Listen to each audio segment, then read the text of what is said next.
Ce bateau-là, il finit à Maurice depuis le 2 septembre à 15h15.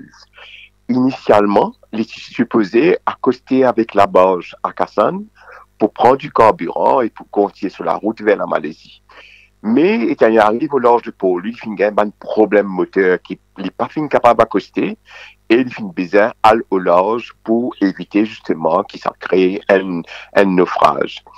À samedi soir, pendant le week-end, qui est mon moniteur à chaque fois, ici à peu près à 50 000 nautiques de Port-Louis, 50-60 000 nautiques de Port-Louis. Et depuis hier matin, on a remarqué qu'il y a un remorqueur qui est déjà dans Port-Louis, par chance, qui finit accoster avec lui. Donc, je suppose qu'il peut assister lui et qui peut assister lui si jamais il y a un problème. Mais à ce stade-là, c'est-à-dire à midi, quand on fait le dernier relevé, le bateau Ocean Pride 1 est à 65 000 nautiques du port de la Réunion et à 90 000 nautiques de Port-Louis. Le bateau Ocean Pride 1 n'est pas dans une zone économique, il est dans une zone économique de la Réunion, c'est-à-dire il est à peu près à 22 000 en dehors de zone économique.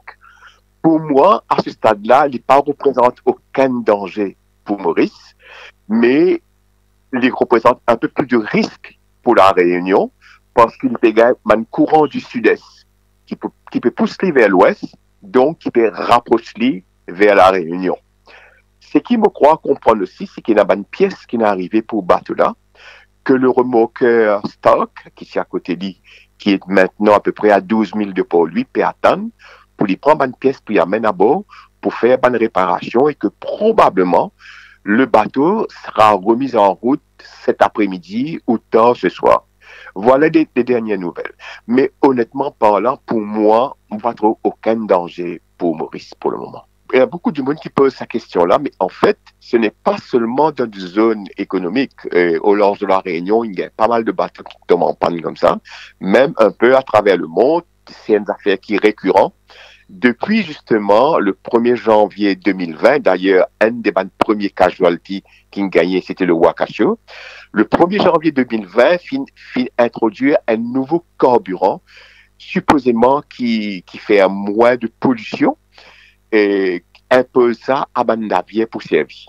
Donc, c'est un carburant qui est encore à l'étude, qui n'est pas prouvé à quel point il est efficace.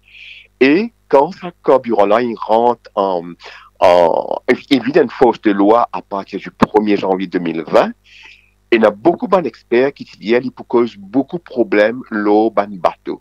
Et effectivement, depuis 2020 à ce jour, nous avons remarqué qu'il y a des bateaux qui tombent plus souvent en panne, plus régulièrement en panne, à cause de brûle, ça produit, qui peut encore faire ses preuves, qui peut encore vraiment homologué à 100% pour être servi dans la marine. Donc, c'est des choses qui arrivent un peu partout, mais malheureusement, la route maritime qui est ultra fréquentée dans le commerce de l'Est à l'Ouest et même du Nord au Sud. Donc, malheureusement, nous exposés et nous retrouvons souvent un cas pareil. Il y a un tanker qui transporte du produit pétrolier. On trouve qu'il pas, qui a un Indien qui transporte 100, 2000 tonnes. C'est pas possible. C'est un bateau qui a un gros tonnage, je me crois, 35, c'est pas 55 000 tonnes. Donc, c'est pas qu'à transporter 110 000 tonnes de produits pétroliers. C'est pas possible. Mais c'est un bateau qui est déclaré fully laden. Donc, il est plein. L'Ibizène, on a au moins 40, 50 000 tonnes de produits à bord.